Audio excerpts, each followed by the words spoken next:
देवरिया हत्याकांड में आरोपी प्रेम यादव के घर की पैमाइश पूरी हो चुकी है। अब कभी भी पहुंच सकता है यहां प्रशासन का बुलडोजर। बता दें कि इस मामले में 16 आरोपियों को पुलिस गिरफ्तार कर चुकी है। देवरिया हत्याकांड में मारे गए पूर्व जिला पंचायत सदस्य प्रेम यादव के घर राजस्व की टीम पहुंची। जिला और तहसील प्रशासन के अफसरों ने प्रेम यादव के 2 मंजिला मकान और खेत की नापजोख की। देवरिया में 6 लोगों की हत्या के बाद जिला प्रशासन सख्त कार्रवाई की तैयारी कर रहा है। पूरे गांव की ग्राम सभा की जमीन की पैमाइश कर सरकारी जमीनों का ब्यौरा जुटाया जा रहा है। इसको लेकर पूरे गांव में हड़कंप है। सत्य प्रकाश और उसके परिवार की हत्या के आरोपियों में से अधिकांश ऐसे हैं जिनके मकान सरकारी जमीन पर बने हैं। ऐसे मकानों को अब चिन्हित कर लिया गया है। सूत्रों के मुताबिक आरोपी प्रेम यादव ने सरकारी जमीनों को हड़पने का काम किया और उन पर अपना आलीशान मकान बनवा लिया। वहीं उसकी शह पर अन्य आरोपियों ने भी सरकारी जमीन को हड़पा।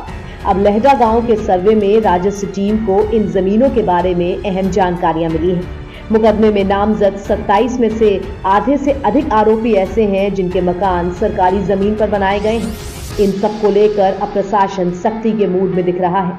राजस्व की टीम ने पैमाइश करके इन जमीनों को चिन्हित कर लिया है जिस पर अवैध तरीके से मकान बनाए गए हैं।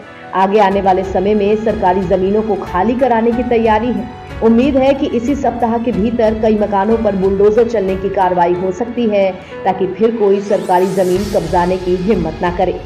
आपको बता दें कि 2 गांव में है सत्य प्रकाश दुबे की जमीन, जिसे देखकर पट्टेदार भी जलते थे। देवरिया में सत्य प्रकाश की जमीन खामपार थाना क्षेत्र के केहुनिया गांव में है। यहाँ भी ज्ञान प्रकाश की हिस्सेदारी की जमीन प्रेम यादव ने अपने नाम लिखवा ली थी।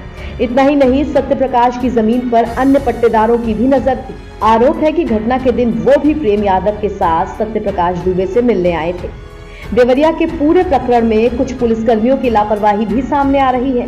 आला अफसर ऐसे पुलिसकर्मियों को चिन्हित कर रहे हैं और उन पर कार्रवाई की तैयारी की जा रही है। सबसे गंभीर बात यह है कि सत्य प्रकाश दुबे का विवाद पुलिस के संज्ञान में था। इसके बावजूद भी दोनों पक्षों पर 107 और 16 तक कार्रवाई नहीं हुई। प्रेम का पक्ष सबल था। थाने में राजनीतिक रूप से उसकी अच्छी पकड़ थी। इसी के चलते पुलिस उस पर कोई कार्रवाई करने में ठिठक रही थी। यह आरोप सत्य प्रकाश दुबे की बड़ी बेटी ने भी लगाया है। उनका कहना है कि पुलिस और एसडीएम रुद्रपुर कभी भी प्रेम यादव के खिलाफ कोई कार्रवाई नहीं कर रहे थे। पूरे प्रकरण में क्या हो रहा है इसकी जानकारी तक पुलिस नहीं लेती थी। इतने सुनियोजित तरीके से हत्या कर देना ये एक दिन की साजिश नहीं है।